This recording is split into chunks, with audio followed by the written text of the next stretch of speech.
Try telling the families of those 700,000 victims that we just that it's not important enough to impose any draconian measures. You know, this is going to be this. What is this the is going average to be age of a COVID death in the United States? I'm not sure I have that on me. So it's okay that it's old people. I mean, you're saying the quiet part out loud, Michael. Look, I just think at a certain age, I mean, do we really need the olds? There's just a lot of them and they're still consuming resources. I mean, I'll admit not as many resources, but they are valuable nutrients that I myself need to be sustained by.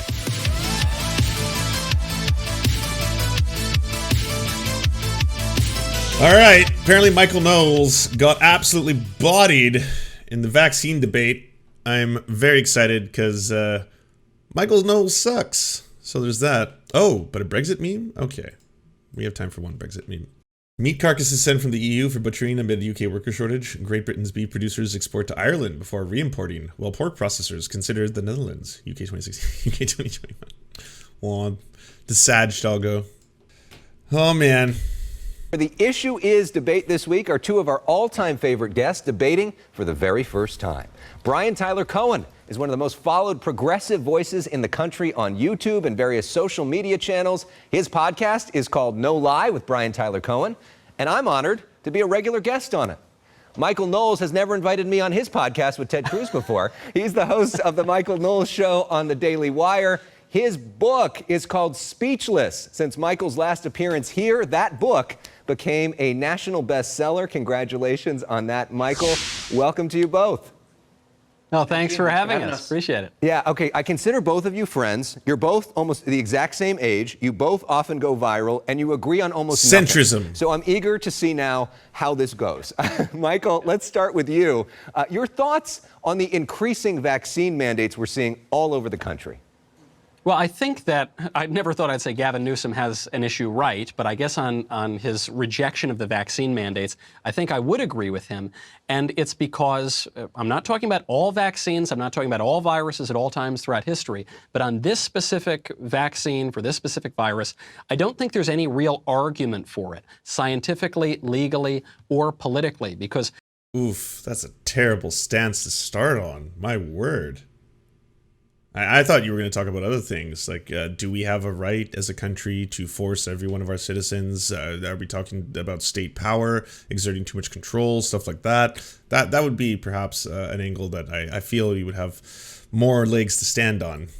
Scientifically, the reason for a vaccine mandate would be to protect the public health. Vaccines can do two things. They can protect you, the person who gets it, and they can protect other people from you.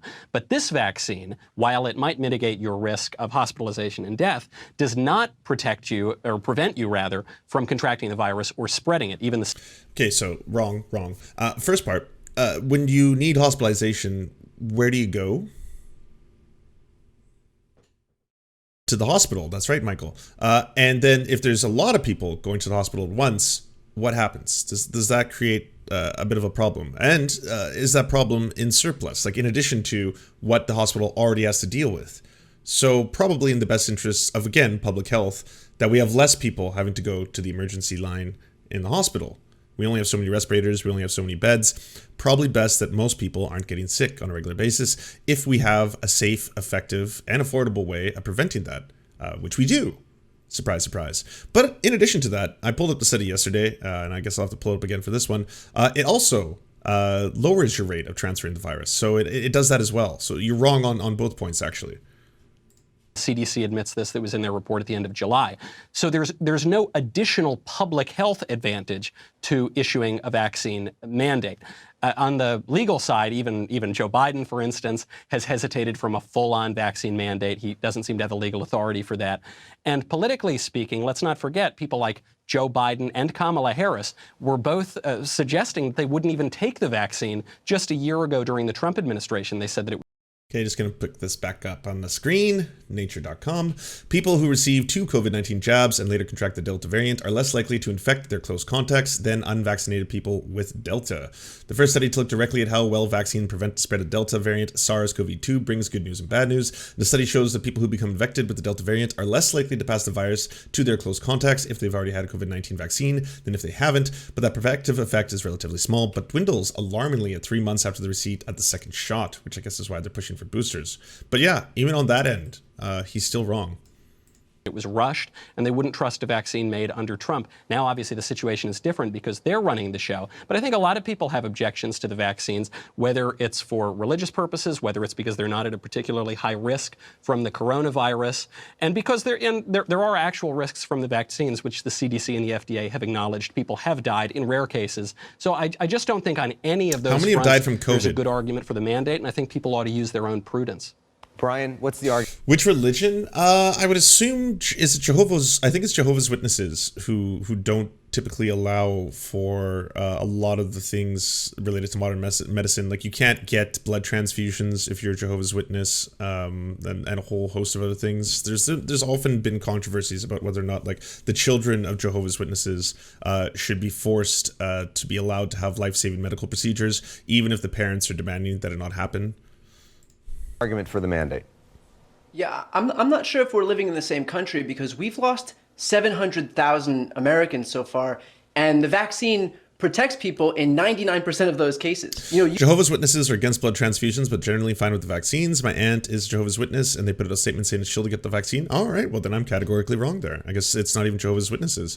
Yeah, I mean maybe the Amish. That I don't really know who else is claiming religious exemption here. you are 11 times more likely to die if you are not vaccinated. And the states with higher vaccination rates have less cases, less hospitalizations, and less deaths.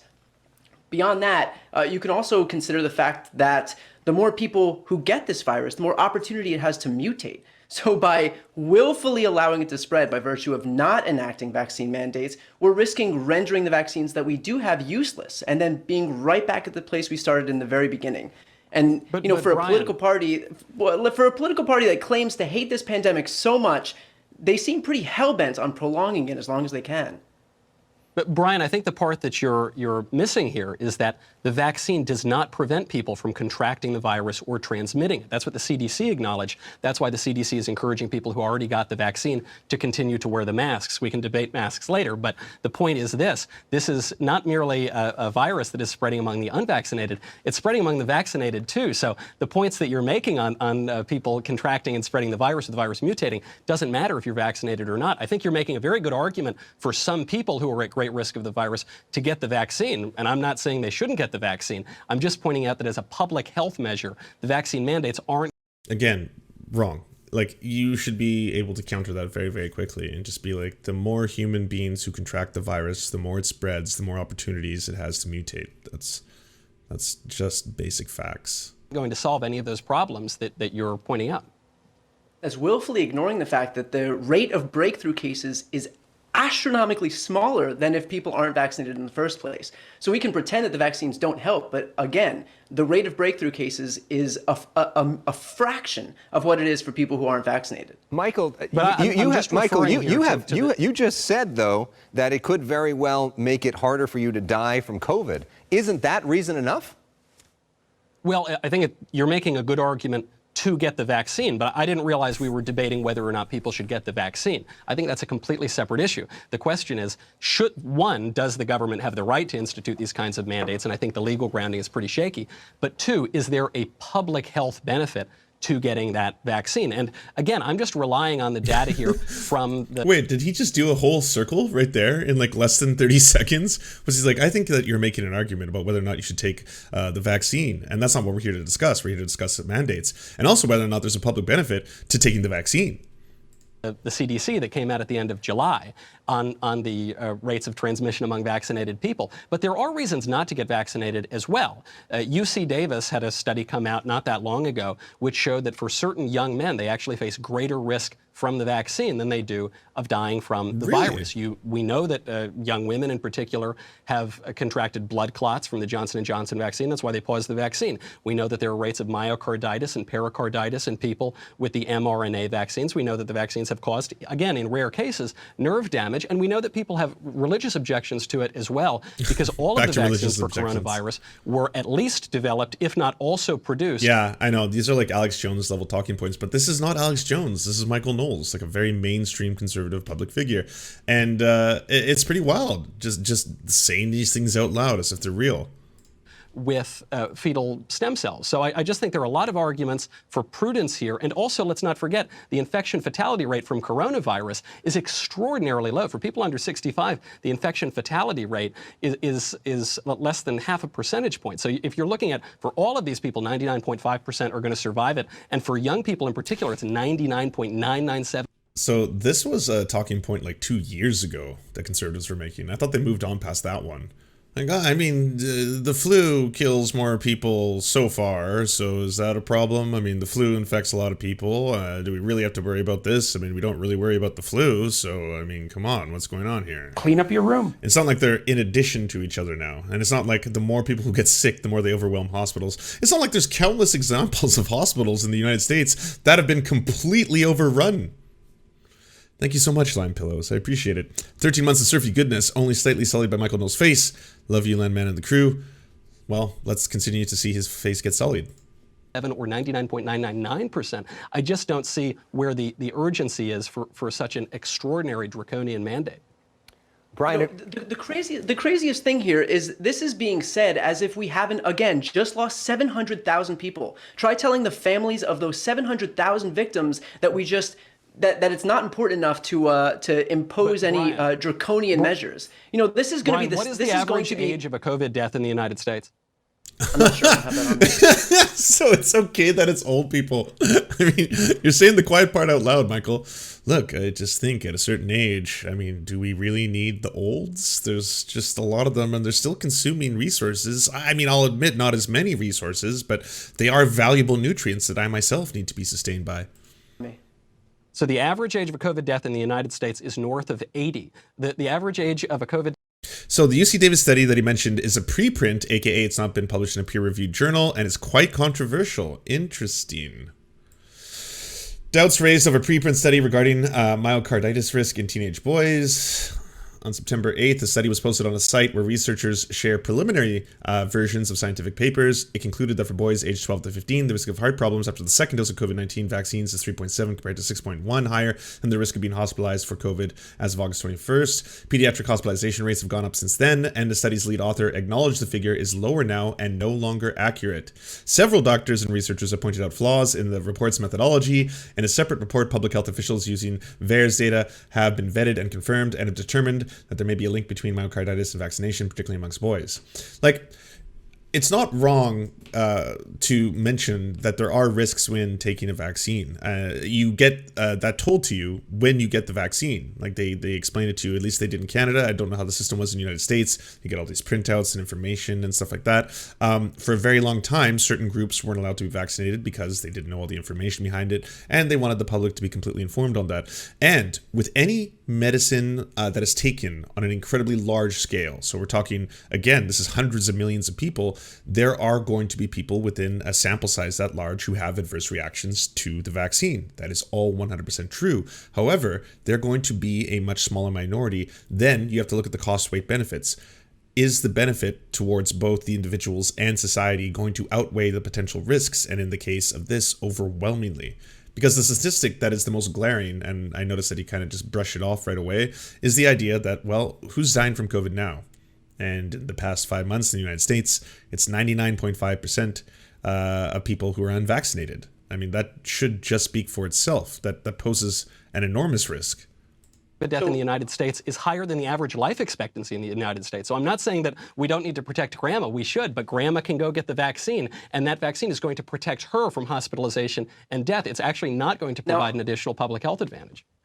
I can't speak to the accuracy of those numbers, but absolutely it will. Even if I do take you at your word, that's still not that still doesn't account for the fact that we have younger people who are dying. And how many young people... Oh, you should have jumped, like right there was a very easy slam dunk. You should have been like, it is still a public health problem. It's a good thing that grandma takes the vaccine. It's a good thing that grandma doesn't get COVID, because A, we love grandma and we don't want grandma to die, but also because grandma most likely would have to go to the hospital. And if there are multiple grandmothers going to the hospital, suddenly the hospitals get overrun. That's what we were told from the very beginning.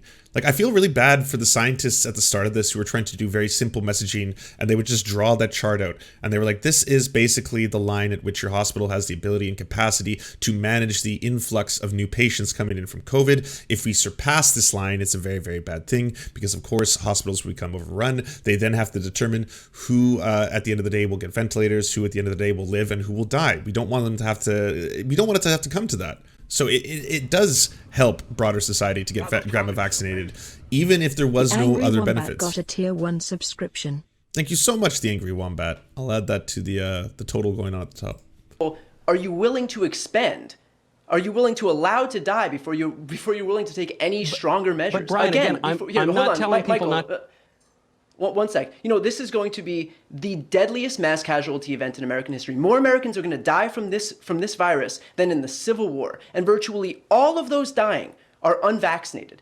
This vaccine is FDA approved, it's free, it's readily available, it's effective, it has been administered to billions of people, and it saved lives. And the deaths that have occurred since the vaccine's been available have largely been avoidable, preventable, if only they'd been vaccinated. So again, to allow for these people to be sacrificed when we have the data right in front of us that more than 99% of people are surviving who've been vaccinated is just an outrageous position, especially for a party that likens itself pro-life.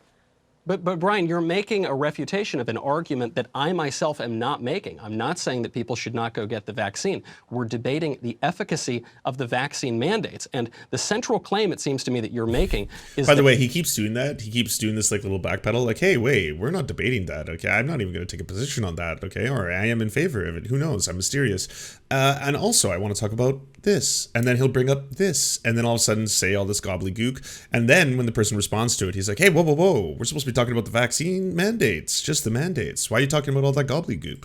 That by requiring everyone to go get the vaccine, that this will stop the contraction and transmission of coronavirus. But the CDC says that that isn't true. So I think if we're going to debate the vaccine mandate, we need to stay focused on that issue. And so far, you haven't made a single argument as to what the vaccine mandate would do to improve the public health or to stop people from contracting or dying of Brian, coronavirus. to that point, if the vaccine is so good, why won't people just get it on their own?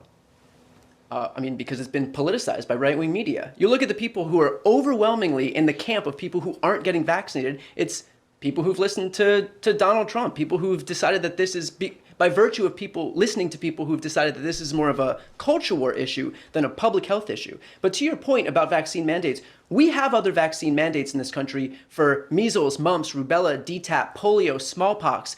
There is a reason that we don't have to worry about polio in this country, and it's because we have vaccine mandates. So to challenge the efficacy of vaccine mandates... We don't have a nationwide polio vaccine mandate. Well, we do if you want to be a public school student in just about every public school in the country. Certain institutions require certain vaccines, of course, but no one is suggesting that that's not acceptable. But we don't have a nationwide... That's exactly what you're debating. What you just said out loud. Just there. Fuck. Clip it. Polio vaccine mandate in this country. And furthermore, Brian, to your point that Donald Trump has politicized the vaccines, let's not forget, the vaccines were developed under Donald Trump. He was promoting the vaccines. It was Joe Biden and Kamala Harris who both questioned the safety and efficacy of the vaccines. When they were asked about it last year, they refused to say that they would even get the vaccine because they said they couldn't trust a vaccine made under Donald Trump. Well, they said so if we're talking about hesitancy, they were the first people to push it, not the Republicans. They said that they would get it if Dr. Fauci signed off on it, which, of course, Dr. Fauci has signed off on it. So, Michael, you keep quoting CDC data. You also are quoting CDC data that says that you should wear masks if you're vaccinated. Do you follow that CDC data? No, I'm happy to quote statistics when they make a good argument for my side. But I also don't think that the CDC is going to be the be-all and end-all authority in the country. I can't even tell if he's joking or if that's just a cheeky nod. You know, one of the issues with... It's kind of just like, you know, how he's got that really creepy, like, you know, uncle who wears the clothes of his old relatives kind of thing, you know, the ones that they were buried in, face, smile, and then you're like, I don't really know if I should trust you. And you probably should have washed those first. I mean, they're kind of ill-fitting as well. with the politicization of masks is that at the very beginning of the epidemic, Dr. Fauci infamously said, do not wear masks. The masks will not prevent the spread of the illness. You now have Scott Gottlieb, former head of the FDA, coming out. He just said it in an interview that the separate by 6 feet, the social distancing number, came out of thin air, absolutely. And so there has been a lot of contradiction, not just by the CDC, but also by the FDA, also by the WHO, the World Health Organization, which was instrumental in covering up the coronavirus early on, which led to a far greater spread of it. So I'm happy to take prudential measures. I'm not encouraging people to go out and lick doorknobs or anything like that. But I think it's quite clear. I've already had the coronavirus. I've recovered from it. There is such a thing as natural immunity. Vaccines are extraordinarily widespread. And so I just Oh, wow. Let me guess. Regeneron, monoclonal antibodies, $2,100 a dose. Was that it? don't think that we ought to be living in fear and muzzling ourselves, because there are other political considerations and personal considerations to take into account beyond not contracting one single virus. Well, at least we can all agree that licking doorknobs is a bad thing to do. We're going to have to leave this debate here, but up next, these guys are back to debate President Biden's agenda. Oh, okay. How disappointed are you that there is no vote tonight, Madam Speaker? God, those communists are amazing. Political Puppy gave Blake 989 a Tier 1 subscription. Thanks, Political Puppy. Appreciate that. Political Puppy. Democrats not able to pass President Biden's agenda, at least not yet. He wants to spend trillions on everything from roads to childcare. Let's debate this now. Is it worth the price tag? Back for us, Michael Knowles on the right. Let's begin with Brian Tyler Cohen on the left. Brian, why do you support this idea of building back better? Because I support not being the only country in the world not allowing its government to negotiate lower drug prices for people. I believe that we should expand Medicaid to cover vision, hearing, and dental so that the people who need it most can get it.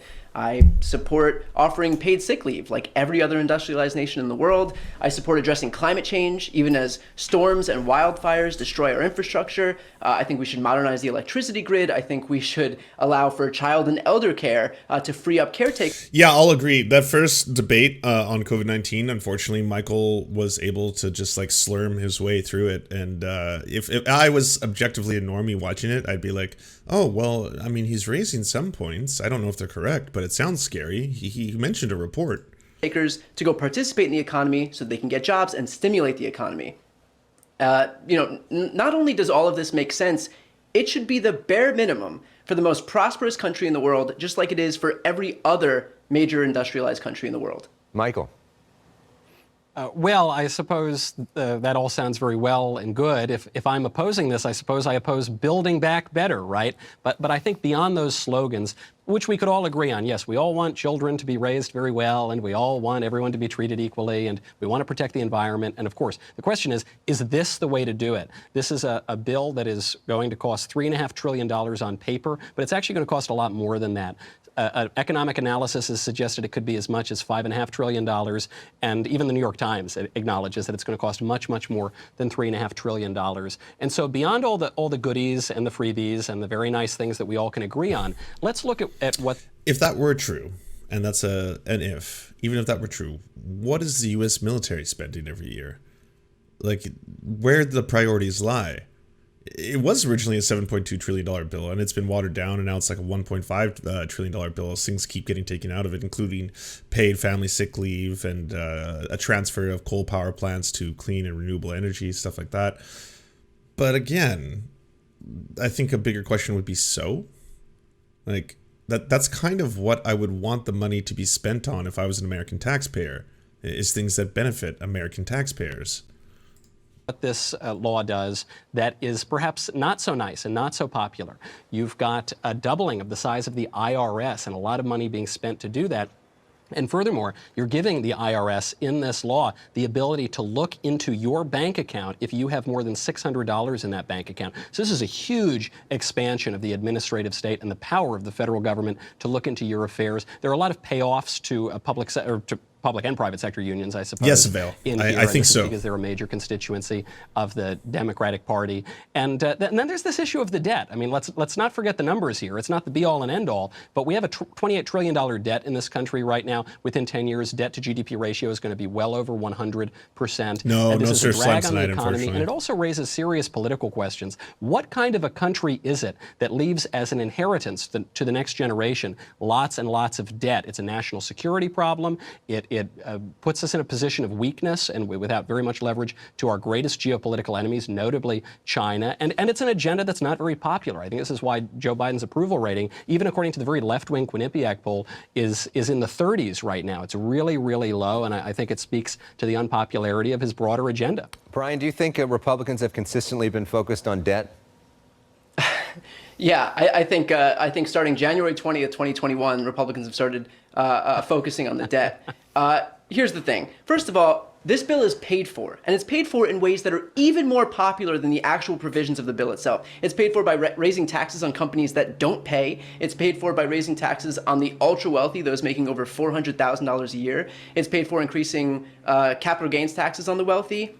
And like Michael said, by increasing IRS funding, because for every dollar spent, the IRS can generate $6 in returns from tax cheats. So for those who oppose this legislation, it really does speak volumes about the kind of people that they're protecting.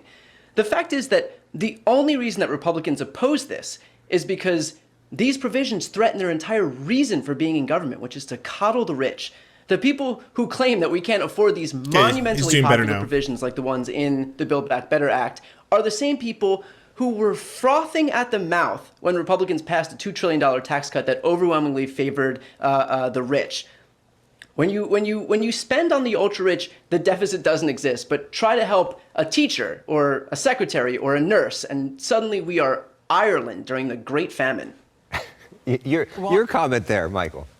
Well, I think we might have some common ground here, because I have absolutely no problem having wealthy Democrats pay more money in taxes. And let's not forget, the wealthy in this country are disproportionately likely to vote for Democrats, not Republicans, despite common misconception to the contrary. I have no problem having giant woke corporations paying more in taxes. That would be fine by me. Do they have to be woke? What this represents, I think, this Biden agenda is a power grab. It is a way to spend a lot of money to entrench power, to increase federal spending as a percentage of the economy pretty significantly, and to this point on the IRS, to give the government a lot more power, not just over the wealthy, who disproportionately actually favor this agenda because they have... Hey, what up, Joe? Everyone go check out Joe Lewis's channel. Hey, Joe, I want to bring you on the show. I was thinking of having a discussion with you about all this discourse going on right now about people seem to be very upset about bedtimes for kids and schools and other things pertaining to children,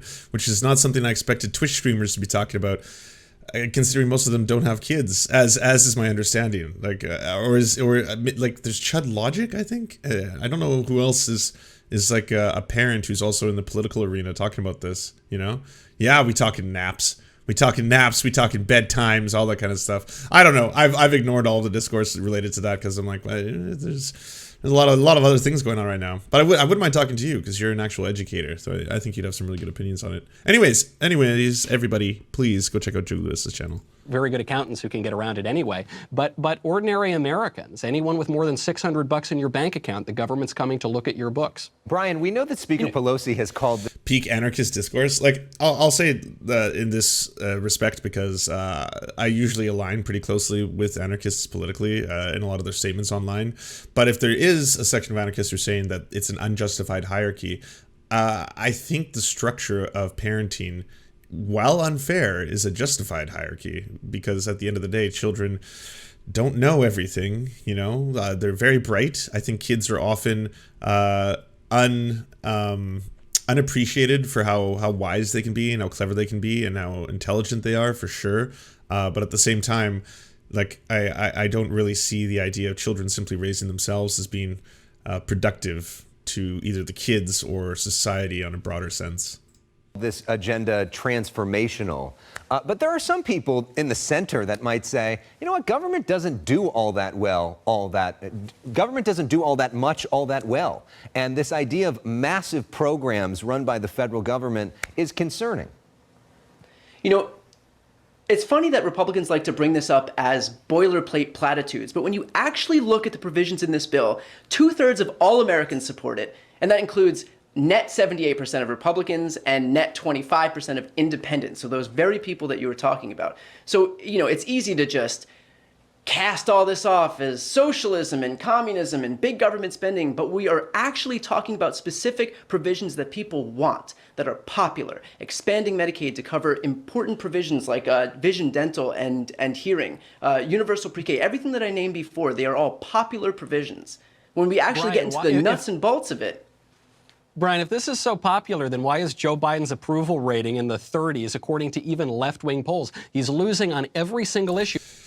Yeah, but does that have like a direct correlation to the Build Back Better Act? I mean, he's talking about the statistics on this. He's like, if we poll Americans on a lot of these key issues, and I've said this outside of the Build Back Better Act, when it comes to issues that are supposed to be super left-wing, they are enormously popular, and for a reason. You know, things like Medicare for All is a very popular policy. Having higher education be paid for is a very popular policy. Even a movement away from our complete dependence on fossil fuels can be popular depending on how the question is structured. Including on COVID, which, by the way, was the only issue that he was in the positive on. If his agenda is so popular, then how come that's not reflected in his poll numbers? Michael, could a reason that his approval ratings are low right now is because he hasn't passed? Yeah, I was about to say, he hasn't done those things yet, though. There isn't like this radical progressive agenda that is destroying America yet. The agenda yet. And if he actually was able to pass the agenda, the numbers might go up higher.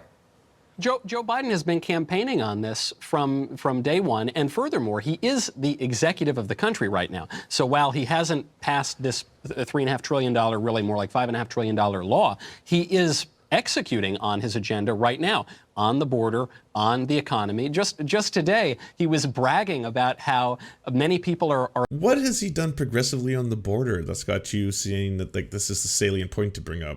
losing their jobs and there are mass firings, but that's actually good because of public health or something like that. And so I think people are seeing what the agenda is. I don't think what he's passing in this law is radically different from the way he's governing, and it's simply not popular. Brian, last word to you. Here's the thing. I think the difference between at least what I do and what the right-wing media ecosystem does is I treat my audience like they're intelligent, because I know that it's not just a matter of Joe Biden trying to pass these things, but him deciding, oh, I'm not going to. That we have a 50-50 majority in the Senate with a filibuster that requires a 60-vote threshold to pass any legislation. So let's not pretend that Joe Biden is choosing willfully Brian, not to pass I know your audience is very intelligent, so I hope they've heard of budget reconciliation. You are aware that the Democrats can get through their agenda with 50 votes plus one. In many cases, and they're negotiating, and they're just choosing not to do that because they want Republicans to own some of their agenda. And they're negotiating that right now, and something will pass. And by the way, just one more fact. You know, you've He doesn't even have to bring up the fact that there's like a conservative in the Democratic Party. Called this a $3.5 trillion package. It's funny how I called it a for Republicans, A third-string NFL quarterback working in Europe executes more than Joe Biden. Oh, throwing shade at Europeans. priorities. It's funny for Republican priorities, everything is in 1 year increments, but for Democratic you could have said it in the CFL too. Is the CFL number sucks. over 10 years. The fact is, this is a $350 billion package over the course of 1 year. That is half the cost of our annual military budget. And no one asks how we pay for it when we pump $700 billion into the military for contractors and God knows what, so that we can enjoy perpetual wars. But God forbid a senior right here at home gets a hearing aid. Brian, Donald Trump, the last Republican president, ran on bringing the troops home, and he did draw down the troops all over there. In fact, the last president to push for these perpetual wars and all of and you all lost your minds when they withdrew from Afghanistan. Like, the world is ending. These countries was the Democrat Barack Obama. And furthermore, in this budget, one of the stranger items in there is a provision called tree equity, and it's a program to spend a lot of money planting trees in poor neighborhoods. I actually have no problem with it. I think that of all the terrible programs here, tree equity is perfectly fine. I like beautiful neighborhoods. But if you're really comparing the urgency of tree equity versus the national security of the United States, I think the priorities might be a little bit jumbled. Well, and just to end real quickly, just because Donald Trump was in favor of ending foreign wars did not mean he was in favor of lessening the military budget. There still can be a lot of spending on military affairs, even if you're not in war. But anyways. Peace through strength, he would call it. All right. We're going to have to end it somewhere. Peace one through thing, imperialism. though, I think you both can agree on Bow is that to you our both will. love being dads. So, Michael, here you are with your new son. Congrats on that. What a picture. What a face there. And Brian, thank you. You don't have a human son yet, but your dog, Aston, gets more love than most children on the planet. So mazel tov to you on that. Quite I too have a picture dog son. right there. Can't relate. Thank you both for coming on. That was fun. This is great. Thank you. So let's forget about anything they talked about. Let's forget about all the issues and look at these cute baby photos. Oh, we're gonna jingle some keys and you got to dance a little bit and be like, oh look, puppies, babies. Having us. Well, that wasn't the absolute evisceration that I was hoping for. It wasn't like the old Hassan one. Gentlemen, welcome. Some highlights from this Hopefully again. we can keep it respectful and focus on the issues, not the personal stuff. All right, so. That works for me. Nice to see you, Alex. All right, let's start with the role of government. Hassan, in responding to coronavirus, should we be doing more in terms of government than we're doing right now? What do you see as the role of government right now? I see that you got some sun, my friend. You have had yourself a little vacay. Yeah. I think that the government has fallen short in nearly every capacity, and then of course we need to be doing more. I don't even understand what we could potentially do less than what we have done thus far, whether it's a moratorium on rent or an abolition of rent for the time being even, that also accompanied potentially some moratoriums on mortgages as well, make it easier on the homeowners on top of everything else, and then beefing up our unemployment payment system would be I've never been on a show. immediate necessity. And I feel like we have fallen short. We have 40 million or more than 30 million people unemployed in this country right now, with 1.5 million that I filed want to for say unemployment like this past 7 week. months ago. And there are a lot of people out there suffering currently. 2020, And, never I mind. truly don't even know what we would do less than what we have done thus far. I mean, Michael, there are a lot of people that have lost their jobs through no fault of their own, been sort of mandated to do that by the government. They can't pay the rent right now because they don't have income coming in. What do you say to this idea of a rent moratorium?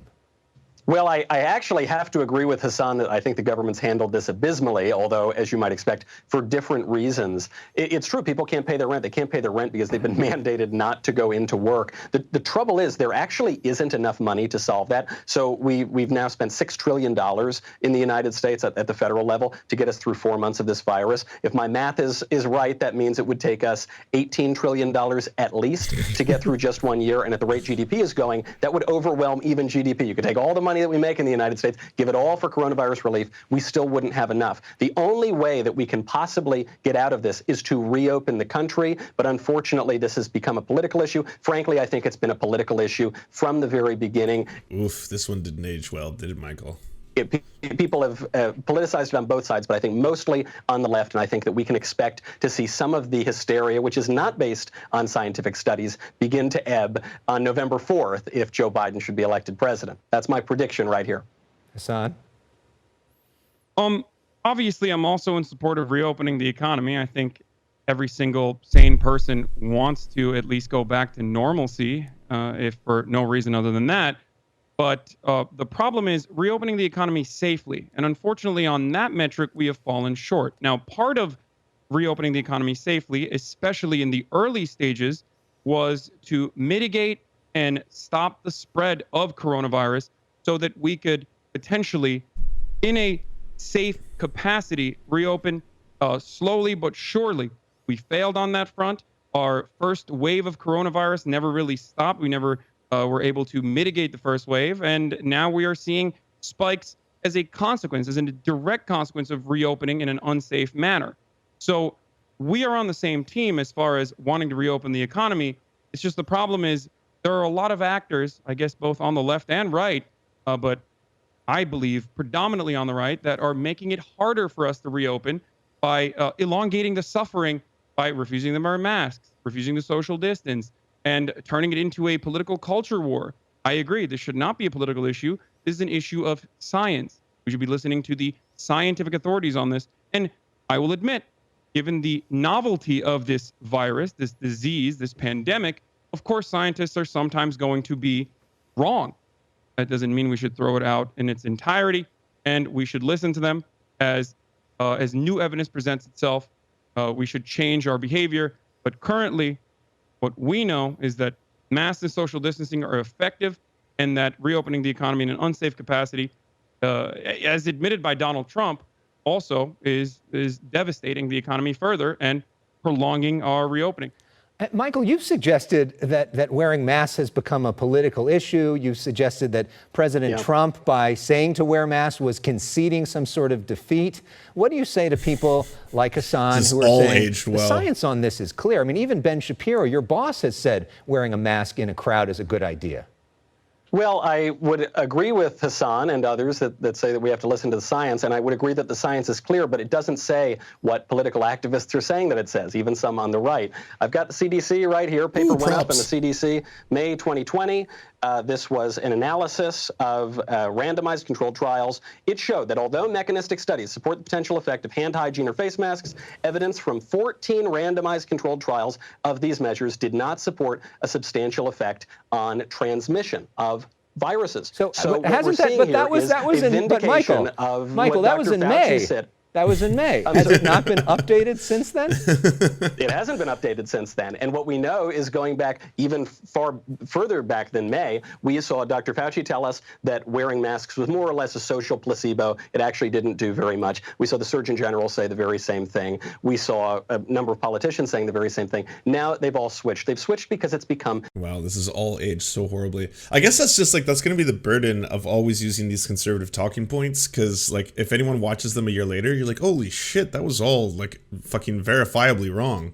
Primarily a political symbol. And you see this with someone like Dr. Fauci, who throws out the first pitch at the Nationals game, and he's wearing a mask 60 feet away on the pitcher's mound. Then he's sitting 6 inches away from his friends in the stands, and he takes the mask off. You see this with Joe Biden, wearing the mask dangling from his ear, not covering his mouth. It's not stopping any spread of viruses. It's just a political symbol. I do think the right has given in too much on that premise, and I don't think it's going to help us reopen more quickly. I think it will be used as a visual symbol to slow the reopening until after the election. Hassan? What do you have to say to numerous empirical studies that have been conducted that show the transmission rates decrease by up to 70% when people use masks and also social distance on top of that? Regardless, the CDC is far from the only authority on this matter, so I don't know why you would advocate for a now openly outdated CDC protocol and mention the Surgeon General and mention Anthony Fauci when Anthony Fauci has clarified his position. I mean, you understand that obviously science is subject to change. When new evidence presents itself, you change in accordance to that new evidence. It's fucking ridiculous. Well, I would agree that the Anthony Fauci has become the top public health expert in the country. The CDC is the public health organization in the country. But I don't see how and why they've changed their minds so much. And there's this credibility issue because they were emphatic. Anthony Fauci has been in his role for what now, over 40 years, and he's just learned in the last few weeks the basic efficacy of masks? I don't think so. I think it's obviously become a political matter. And we know Anthony Fauci's real position, which we saw just the other day at the baseball game, which is in his own private life, even when he's very close to people, he's taking the mask down to talk. I think actions speak a lot louder than political words on political talk shows. So you've made the argument.